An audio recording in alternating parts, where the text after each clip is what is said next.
Сәлем достар, мен атым Ботафай және менің каналыма қош келдіңіздер. Уже видеоның атын оққандай, бүгін бізде жазда хол болады. Мен өте қатты осы видеоларды жақсы көремін, сіздерге де ұнайды деп ойлаймын. Сонымен қатар бұл жерде ешқандай мақтаншылық ештеңе емес. YouTube жазбай қойыңыздар, ондай видео ұнамайтын болса, просто өшіріп шығып кетіңіздер.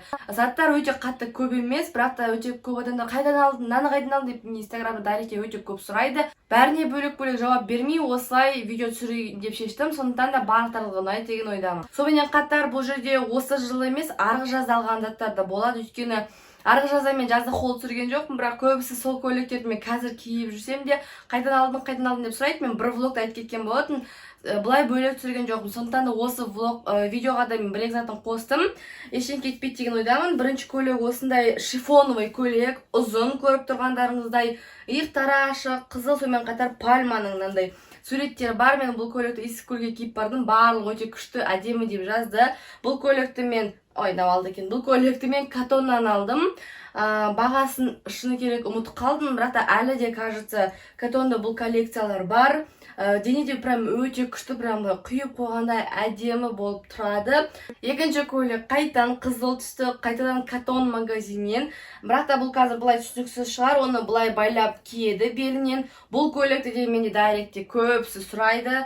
Сонымен қатар бұның аты платья на запах, платья халат или кім қалай айтқысы келеді. Бұл көйлектің ең ыңғайлысы, ең маған ұнайтыны, оны басы аяғыңа мысалы купальниктің сыртынан бүйтіп кие салып байласа өте күшті, ыңғайлы. Сонымен қатар соңғы үшінші көйлек. Бұл көйлек жаздық емес, мен мұны жақында алған жоқпын.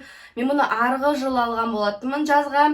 Ол осындай қара көйлек. Бұны көбісі комбинезон ба деп ойлайды, яғни мына жағында шорты ма деп. Жоқ, бұл шорт емес. Бұл көйлек қысқа, мойындаймын, қысқа екен. Бірақ маған өте қатты жарасады. Сіздер олай демесеңіздер де маған ұнайды, маған жарасады деп өзім санаймын. Сонымен қатар оның мына жағында кішкене ашығырақ, бірақ мен оны бүйтіп тігіп тастаған болатынмын. Мен осы көйлекті негізінде арғы жылы алған, бірақ арғы жылы көп адам сұраған жоқ. Осы жылы мен бұны кие бастадым. И каждый расына комбинезонды қайдан алдым деп барлығы сұрайды. Катоннан алдым, менің жарты 80% киімдерім Катоннан. Бағасы где-то 9.000 ба болды. Бірақ әлі де мне кажется бұл коллекциялар бар. Сондықтан әдемілеп іздеп көріңіздер. Көйлектерді ақыр айтып отқан екенбіз. Сонымен қатар юбканы айтып кетейін. Менің осы жылы алған өте необычный покупкаларымның бірі. Өйткені ұзын юбка, мені даже туыстарым, апаларым бәрі таңғалды. Боты ұзын юбка алыпты деп. Мен өзім қатты таңғалдым, өзіме үйреншіксіз болды. Еще осындай расцветкада, однотонный емес, горошекпенен. Яғни де бұл кішкене необычныйлау, өйткені оның арты ұзын кәдімгідей, алды кішкене қысқарақ. Сонымен қатар одан мынандай кішкене фартук сияқты келеді. Мұның мынандай жерін алдыңғы жағы былай шешіледі да, оны тағы да сіздер байлайсыздар. Яғни екі қабат болып тұрады, алдында екі қабат мата бар. Өте әдемі, мен онша өте необычный көрінеді. Және бұны мен Вайкики деген магазин алдым, бағасы өте жақсы болды. Ал енді футболкаларға келсек, осы жазда мен разноцветный алған жоқпын. Екі футболка алдым, қара және ақ. Мыж болғанда кешірім сұраймын, бұл өзі мыж бола береді тез. Сонымен қатар матасы өте прям күшті лапша мата.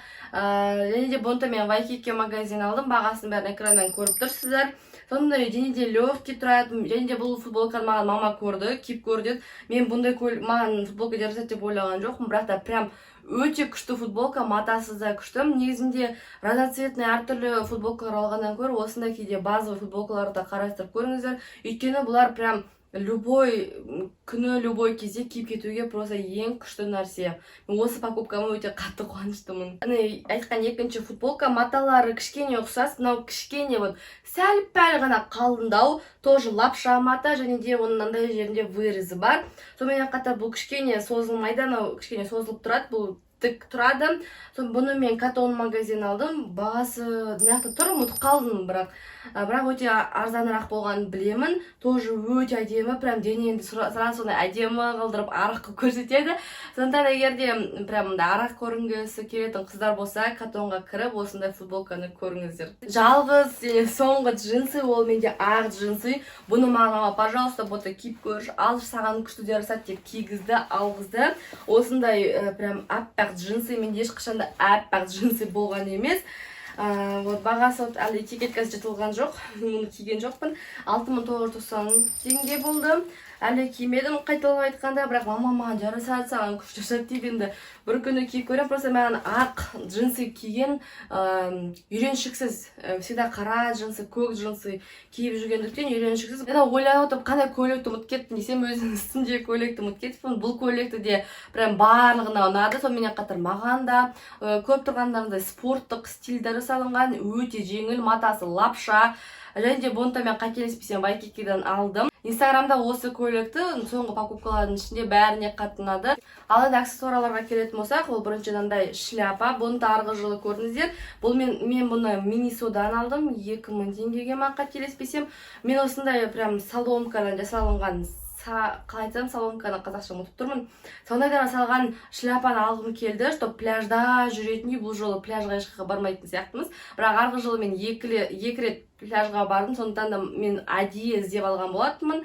Кішкентай моншақтары бар, қатты емес, простой, өте қатты ұнады, және де маған да жарасады деп ойлаймын. Екінші бас киім, ол бізде мынандай ақ кепка, бірақ бұл маған мүлдем ұнамайды.